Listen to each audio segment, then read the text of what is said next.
By late 1942, harsh snow squalls and thick smoke from British ships had reduced visibility on the battlefield, turning it into a chaotic zone of minor skirmishes. The smoke was meant to conceal a convoy of 15 merchant ships carrying essential cargo, including fighters, bombers, tanks, and other supplies. If this convoy reached the Soviet port of Murmansk, it could potentially support the Soviet Union in surviving the German Sixth Army's encirclement at Stalingrad. Meanwhile, German Vice Admiral Oskar Kummetz was working to distract the British ships, hoping to give his second ambush group a chance to strike from the south and destroy the remaining convoy. As the second group of German destroyers arrived, the pressure increased. More British escorts were expected at any moment, and the Germans needed to act fast to destroy the convoy before Arctic conditions compromised their ambush.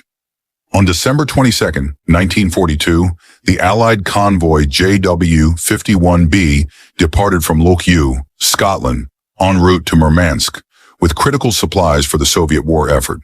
The Red Army was engaged in intense battles across a vast front and urgently needed food, ammunition, weapons, clothing, and transport vehicles.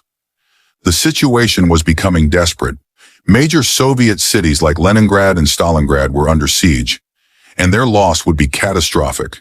The convoy carried more than 80 fighter aircraft, 30 bombers, 200 armored vehicles including tanks, over 24,000 tons of fuel, and 55,000 tons of various supplies. However, the journey through Arctic waters was dangerous. German submarines patrolled in wolf packs, and other surface ships were always on the hunt. Even after the loss of the battleship Bismarck, the German Navy remained a significant threat.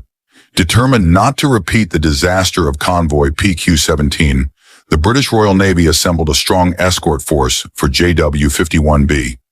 Captain Robert Sherbrooke led a group that included 6 destroyers, 2 light cruisers, 2 corvettes, 2 trawlers, and a minesweeper.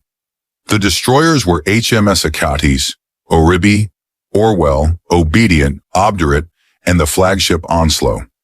They were joined by the corvettes HMS Rhododendron and Hyderabad, the trawlers Vizalma and Northern Gem, and the minesweeper HMS Bramble. The voyage took place during the polar night of winter, which offered some concealment but also created challenges. On December 28th, nearly a week into the journey, the convoy was struck by a powerful storm that scattered the ships. Darkness and snow squalls made regrouping difficult, but radar and the determined efforts of HMS Bramble helped bring the ships back together. By the time the formation was restored, Captain Sherbrooke realized the storm had pushed them farther south, dangerously close to German forces at Altenfjord. Reports from the Admiralty indicated increased German radio activity along the Norwegian coast. Suspecting an imminent attack, Sherbrooke ordered his escorts to stay alert. His instincts proved accurate. That night, the convoy was spotted by German submarine U-354. The outcome of the Soviet struggle now hinged on the events that followed. On December 30th, 1942, U-354 relayed the convoy's position to the German Navy, prompting the launch of Operation Regenbogen. The plan was to mobilize all available German capital ships in Norway for a coordinated attack on the Allied convoy heading to the Soviet Union. Vice Admiral Oskar Kummetz gathered his forces at Altenfjord and departed as soon as possible. His fleet included the heavy cruiser Admiral Hipper, the pocket battleship Lützow armed with powerful 11-inch guns, and 6 destroyers, Friedrich Eckholdt, Richard Beitzen, Theodor Riedel, Z-29, Z-30, and Z-31. The strategy he envisioned involved a split ambush. The ships would depart together from northern Norway and then divide into 2 groups. Admiral Hipper's group would strike first from the north to draw away the British escort ships, leaving the merchant vessels exposed to the southern attack by the Lützow group. If successful, the plan would eliminate the convoy and redeem some of the recent naval losses, including the sinking of the Bismarck and other key ships. However, the plan was risky, and Adolf Hitler was uneasy about endangering capital ships. Before the operation began, Kummetz received strict instructions to avoid engaging a superior enemy force and to attack only if the tactical situation allowed. Around 8:30 a.m. on New Year's Eve, lookouts aboard the Royal Navy corvette Hyderabad spotted 2 unknown vessels on the horizon amid snowfall and poor visibility. Assuming they were Soviet escorts, the crew didn't raise an alarm. 10 minutes later, the destroyer Obdurate noticed a third ship join the formation. At about 9:30 a.m., Obdurate approached the group and signaled with a lamp to confirm if they were friendly. The response came in the form of gunfire. The three German destroyers, Friedrich Eckholdt, Richard Beitzen, and Zest-29, opened fire immediately. Captain Sherbrooke's escort sprang into action, launching a smokescreen to protect the merchant ships as the British destroyers returned fire with their 4.7-inch guns. Admiral Hipper soon appeared through the snowfall, joining the fight with its heavy armament. Amid the chaos, HMS Onslow nearly collided with Hipper due to the limited visibility.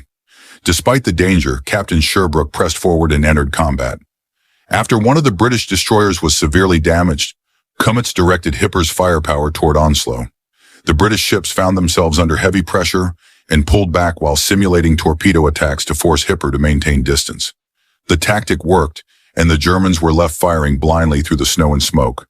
Hipper eventually scored several hits on HMS Achates, one of which struck the bridge and incapacitated most of the command crew. The surviving sailors continued laying smoke until the ship capsized. Meanwhile, the trawler Sea Gem managed to rescue 81 crew members, helping preserve the safety of the convoy. In a second attack run, Admiral Hipper struck HMS Onslow 4 times. Shrapnel hit the bridge, seriously injuring Captain Sherbrooke, but he and his ship continued to fight. Just as HMS Orwell was preparing to face off against Lutzow, the cruisers Sheffield and Jamaica arrived to support the British force. These ships were part of Force R, a reserve fleet assigned to protect the convoy in case of an attack. Realizing that time was against him, Kummetz pressed on. The Lutzow group joined the battle, but confusion led to missed opportunities. In one exchange, destroyer Friedrich Eckholdt sank the minesweeper Bramble in under 10 minutes, but was in turn sunk by British forces, with both ships lost along with their crews. Seeing the situation deteriorate and anticipating more British reinforcements, Kummetz ordered a retreat after Hipper sustained multiple hits. In the end, none of the British merchant vessels were damaged, and the convoy successfully reached the Soviet Union with its vital cargo.